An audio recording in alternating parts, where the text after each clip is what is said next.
Movie House Cinemas, proud sponsors of Conversations with Gerry Kelly. Treat yourself to a movie. Relax in VIP recliner seating without the VIP price tag.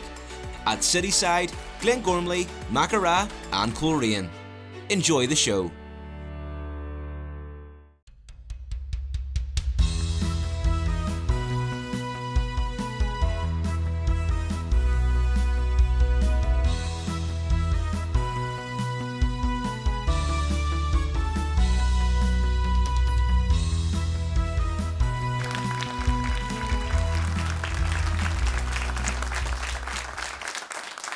Hello and welcome to Conversations with me, Gerry Kelly. Now, it's probably fair to say that my special guest this evening is much better known in Australia than he is here at home, even though he comes from Portstewart in Northern Ireland. His unique style of observational humour has made him a household name in Australia. He's his own television shows there, and with sell-out tours throughout Australia, New Zealand, the UK and Ireland. I mean, how can you make eyebrows funny? Thank you very much. Most of the things I'll be talking about tonight will involve having my eyebrows up. That's not to say that I don't put them down from time to time, but most of the time they'll be up. I'll try not to go on about this a little bit too much at the start of the show, because what happens is you end up just watching these two little bits of fur above my eyes and you don't really listen to what I'm saying. But it is important to know where your eyebrows are when you're talking. Always have your eyebrows up when you're asking someone where the toilets are. Do you know the toilets are? Toilets? Don't be going, do you know where the toilets are? Will you please welcome him, the comic genius that is Jimeoin. Thank you very much. Welcome. Thank you. I said welcome home there. Do you regard Northern Ireland as home, or have you been away too long now? I don't know. Yeah, I still have a strong connection with Portstewart, and I call it home. I have some stuff there, so yeah, anywhere you have stuff. But I've lived in Australia. Oh my God, 37 years. I went there when I was 22. Goodness. So you're a fully fledged. 59. You're a fully fledged Aussie, are you? Yes, I am. With an Australian passport? Yes, yes. Do you have 3 passports? No, 2. Why not 3? Well, the British one is no use to you, really. Doesn't get you into Europe. The Irish one's a good one. Right. And the Australian one's a good one. Okay. And I'm not James Bond, you know. You say home, or was Northern Ireland, but you were born in Leamington Spa. Uh-huh. And at the age of 1, you were taken back. Your parents were Irish. Yeah. And you came back to Portstewart. Yeah, they were from Tyrone, and we all were born there because they were working there. And anyway, the University of Coleraine opened up, or was opening up, so there was an opportunity for the parents to get. My mum got a job as a school teacher in Portstewart, and we all kind of moved there. And 1967. Jimeoin, Stephen Paul McEwen. That's it, yeah. So the Jimeoin, I take it that's where Jimeoin comes from. Yeah. And is it true that there are children running about Australia Yeah, there is. called Jimeoin? Yeah, they're not mine. I have nothing to do with them kids. I have kids of my own. So I was always called Jimeoin. It was one of those things at school. And then when I went to London, I was in London from 18 to 22, and I worked in construction. People called me Jimmy. And then when I went to Australia and started doing stand-up, I called myself, my name's Jimeoin. And then when people recognised me, I thought I went to school with them, because anytime someone would go Jimeoin, I would turn around thinking that's someone I went to school with. Yeah. But it was good, it's an original name that my mum made up, and kind of just went with it.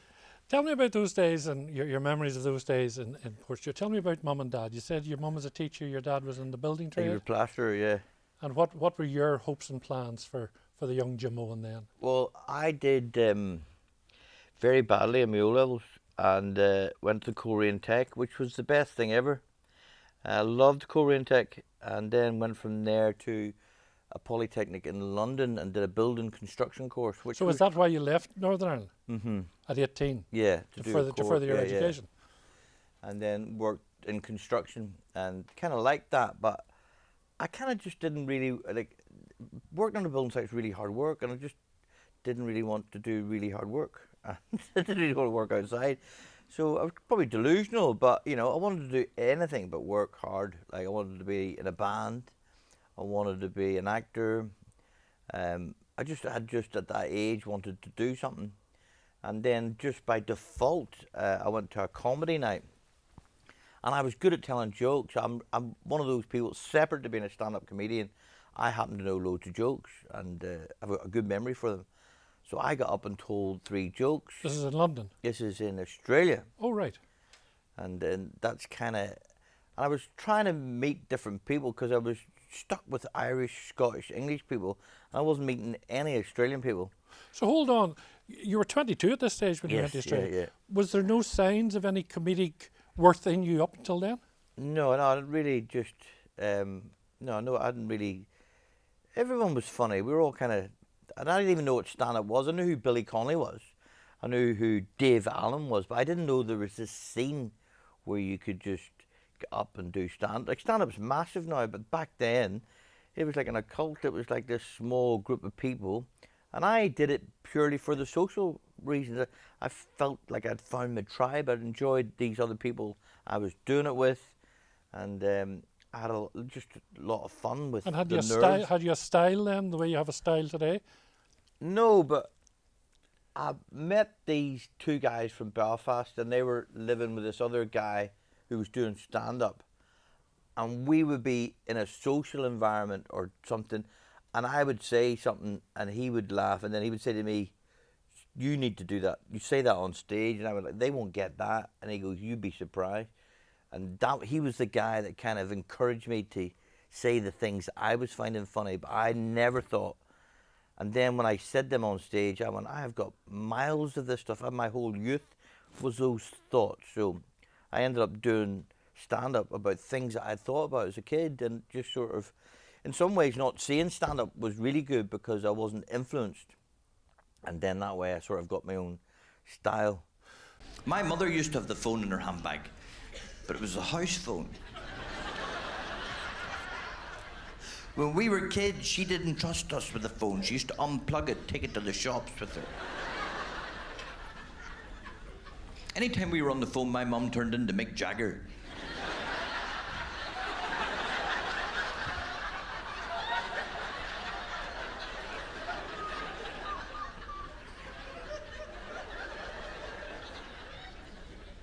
My father was pissed in the background doing Keith Richards.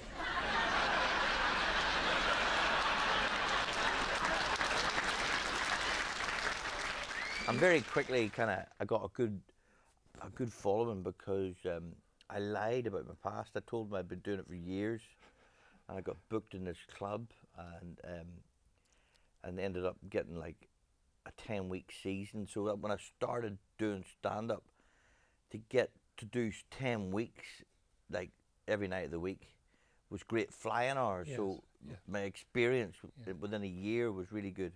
Going back to Northern Ireland, I know you left to go to further your education.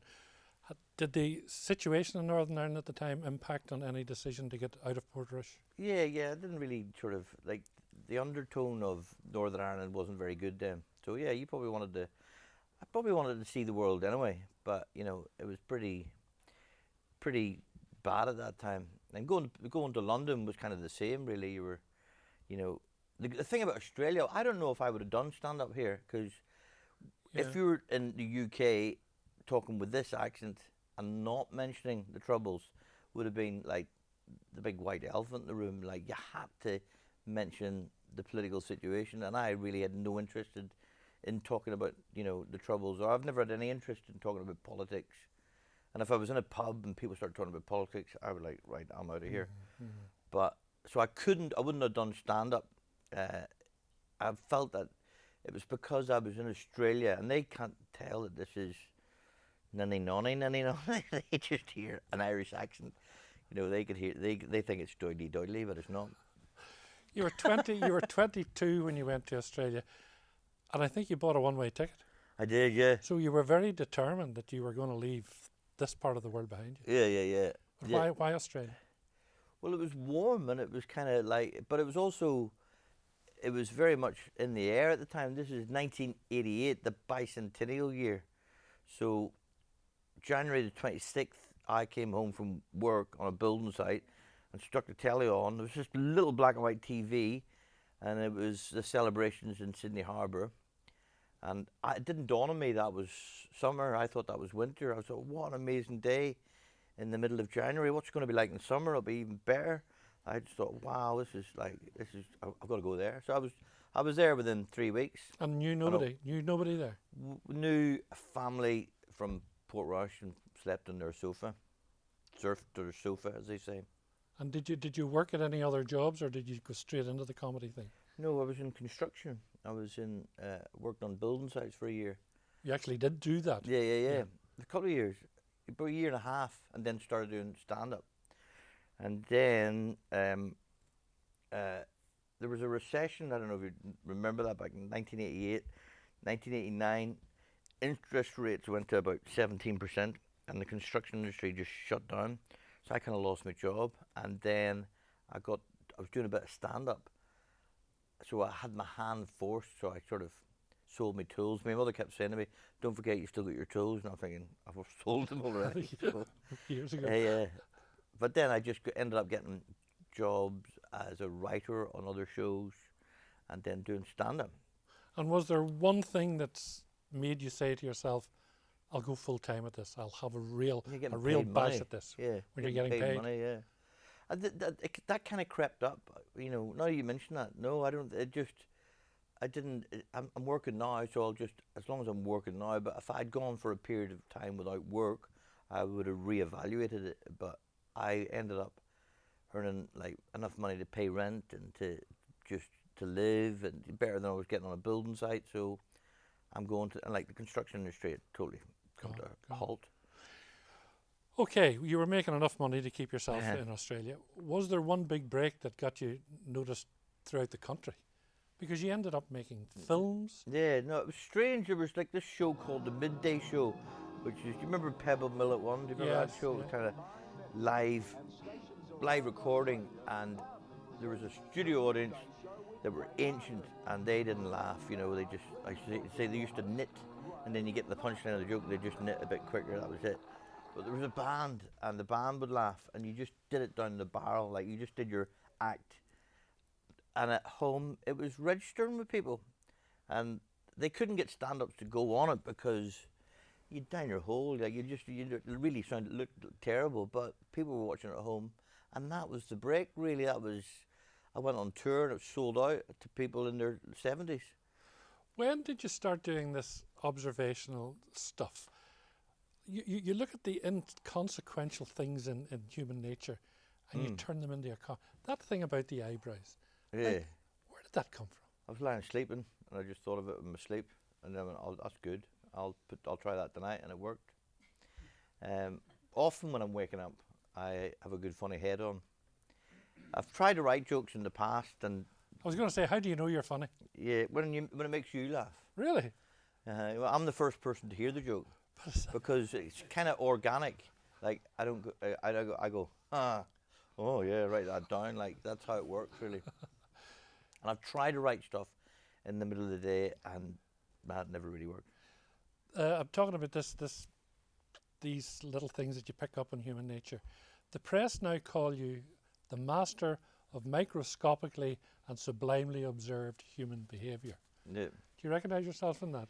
Yeah, I mean, like if you can find something that's right in front of you that no one else has mentioned, but everyone can relate to you, and it's you know, a unique subject matter to you. You were the first person to bring it up. Then that's great. You know, like I don't talk about politics. I don't talk about stuff in the media, because that's well and truly covered by other people. So I just go out of my way and find stuff that's. I go, yeah, I wonder if other people notice that. Trial and error, and you just go. You say it, and people identify with it. Oh yeah, there's something in that. So you look down at your toes and think, I could make something funny about my toes. I have a whole bit on my toes, actually. Yeah, I have a you know, a bit in my act about toes. Yeah. It's always stuff like. What's funny about toes? Well, I talk about my little toe and the state it's in, and like it's not even sitting out sideways. and there's no nail. There's like a crumb or something. The girls try and pretend that that is a nail. They paint all their nails, and then they get the little toe, and that's just a little dab.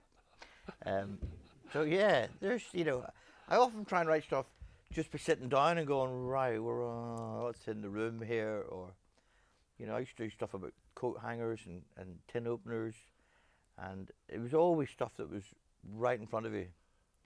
And they were the best things because they were kind of universal, and they travelled well. As you know, Yeah. You weren't really talking about being Irish in Australia.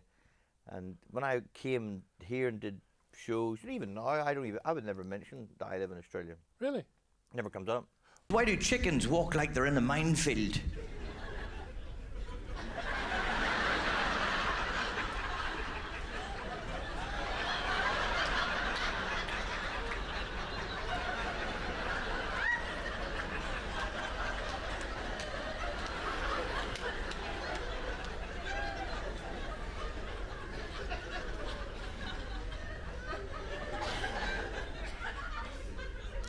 I saw one chicken just walking around like this here. He didn't care where he was going. Next thing he blew up. In Australia, do you have to modify your... No. No. Although when I do come back from here, they have a little bit of trouble understanding me again because I've cranked it up a bit. You know, when you're at home and you just seem to speed it up a bit more. So you have to try and pull it back again, slow it down. You're very happy in Australia. You're married. You have 4 children. Yes. They're dyed-in-the-wool Aussies, are they? They've got Aussie accents, yeah. Yeah. But Irish passports, so they can work here. Oh, there you go. There you go. A lot of young people today still look, you were talking about it was a time when Australia, people wanted to go to Australia. That's happening again. Yeah. Tell me a little bit about life in Australia. Is it something you would recommend young people to do? Well, Australian people do the same thing. They come to this part of the world, and it's just just a different location. So, like, if you've grown up here, going to Australia is something different. Australian people come to Ireland, they love it. They go, wow, look at this place. But it's really just that, you know, rite of passage. A lot of people do it for a couple of years, and it's just a great way of experiencing another culture. Yeah. And they're very, like, they're very Irish. And like, there's loads of people in the country, and you'd be hearing their surnames, and you'd be looking at their heads, and then you'd be looking at them carrying on. You go, you're freaking, I can know boys at home just like you. Like, I really identify with them in that sense. It was easy for Irish people. They love Irish people over there. Well, they certainly love you because you ended up with your own television series. Mm. Well, what were you doing in those? Were they sketches? What were those? We just did a bit of stand-up, sketches, just something that kind of reflected me as a person, and then that just became the show. What's a year in your life like now? Because you do an awful lot of touring. Yeah. I did about probably 200 shows this year when we get to the end of the year. Throughout Australia and now here. Yeah, and other parts. Yeah. Sometimes in America. Europe. You know, I did Istanbul, Budapest, Amsterdam. Like, there's loads of stand up through social media, through Instagram, Facebook. That was a rebirth for me. And that's been the thing that's done better out of those things than any, like music, acting, whatever. Stand-up's become really big through those, because people can watch a little clip, enjoy it, hang on it, and then they know, right, you like this sort of stuff, we'll give you more of that, and then that leads into finding out that the person's on tour, and so it's been great. You must have a very understanding wife if you're out of the country for 200 nights in the year. Yeah. No, well, yeah. When I come here, I will tour non-stop because if I'm away from home. But when I'm at home, I can be home Monday, Tuesday, Wednesday. Okay. And it's a good job. Like, I'm just really happy to be still doing this job and getting away with it. That's not good, by the way. But anyway. I'm. You know, I can't believe I'm still getting away with this. Do you find it a bit of pressure on you performing at home, because you did 4 nights in the waterfront here before Christmas? Do you find a little bit more pressure in your home No, I love territory? it. I actually, that's the highlight of the tour, and I kind of base everything on Belfast, for example. So I'll record Belfast, and I'll make sure that it's a different show by the time I get back. And the people look after me go, "You need to put more importance on, like the Palladium in London or something." And I go, "No, I want it to be a new show for Belfast because that's people from home." Yeah. You mentioned the Palladium. You're doing the Palladium this year, aren't you? Yeah, yeah. What's that for? Just doing a gig at it, yeah. So doing a tour of the UK, then that's one of them, yeah. Wow. Mm. So what about the rest of the year? Is it more touring? Is it Yes. more what? More videos? More what? Just more hopefully getting away with this. You If made I a can. film. What was the film you made with The Crack. The Crack? Yeah. That was made with Alan McKee. Alan McKee from yeah, here. Yeah. So you were into major films, and that was quite successful in Australia anyway, Yeah. and here too, I believe. What was that about? Because it was a very Irishy It was theme. just about because I had the TV show. I thought, let's see if I can do a film. And I was living in a flat with these illegal immigrants, and that Supergrass program. Do you remember people were going on the witness protection program, Yes. and they've been relocated in Australia? Yes. So I just wrote the story that combined those three elements, which were just a couple of guys from home meeting up with these guys that happened to be Supergrasses in Australia and sort of running from immigration. And you brought over Alan McKee from Grimes and McKee here Yeah. to do it. Yeah. Well, it was actually, I thought it was his brother at the time because me and his brother were bin men together. And I thought, oh, yeah, McKee, oh, yeah, he's great, crack, get him. And then when I met him, I went, no, it's not you. And he goes, that's my brother. Sure. Would you ever consider coming back to live in Northern Ireland, or is that ship long gone? Yeah, I don't know. That's the thing about, like, as a migrant, back in whenever the turn of the century or 1900s, it was, never to return. That's not the case anymore. I mean, I think flights are relatively cheap, and you can come back and you can go back and forth. So I come here, and I come here for quite a bit, so I don't feel like I've migrated to another country. I have a strong connection with this place. Any family left in here? Not in Portstewart, no. I No. have in Tyrone. I have cousins. I have cousins in England too. Yeah, because of my father's side of the family, quite a lot of them went to England, Yeah. and where I was born. Yeah. So between here and there, I've got a strong connection with this part of the world. Would you have changed looking back on your life? Is there anything you would have changed? I mean, are you? Yeah, a few nights hammered. I probably could have. But done it. outside of those, outside of those, Yeah. professionally, Um, would you like to be better known here? No, not really. Kind of, I enjoy it as it is, and I tend to like. I was kind of famous in Australia, or Yes. had that well-known fame that I found slightly annoying, to be honest. But coming here, you could walk around, no one knew who you were. So then I realised what fame was. I was, I'm just famous on an island on the other side of the world. Yeah. So I kind of like that experience of like, and I often see people that are famous and go, that level of fame can be really annoying And very intrusive. Yeah. But I had a level that was just very flattering, where people on a Friday and Saturday come, I like what you do, I enjoy what you do. I wouldn't like to be a politician, people shouting, abuse at you.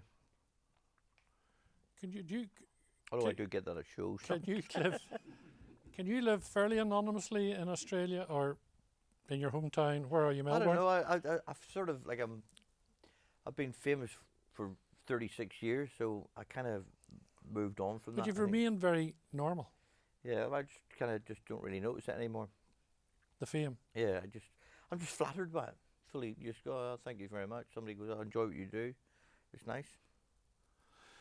You've got the Apollo, the Palladium. Palladium coming up this year. What else? What else is on the cards for you? Yeah, I went to Edinburgh loads, and I've always enjoyed Edinburgh because that you get to be in one place for a month, and then when my parents were alive, they come over, and my sister would come over, and then my kids were small. They would all, we'd all hang out in Edinburgh. So I normally do that, but I tour. This is what I do, and this is what I intend to keep doing. You coming back to Belfast? Yeah, when I write some new jokes. Yeah. I'm coming back to Derry in May the 31st, because the show I did, there was that Hurricane Amy, and they told people not to leave the house for the red warning, but we were unaware of this, and we did the show, but 200 people had bought tickets and were pretty annoyed, and fair enough. So I'm going to do a show again in May the 31st. Oh, brilliant. It's a little plug, by the way. That's fair enough, a little plug. It's always a pleasure talking to you. As I say, we all have seen your clips on TikTok and on all the social media stuff, but I've never had a sit-down interview with you. I've been on your show. You have, but we just did stand-up. I just did a little bit of stand-up. Yes, you just did stand-up. I've never had that hard chat. work. It's very, very funny work. Jimeoin, thank you so much indeed, and continued success in all that you do. Cheers, good on you. Ladies and gentlemen, please thank the wonderful Jimeoin.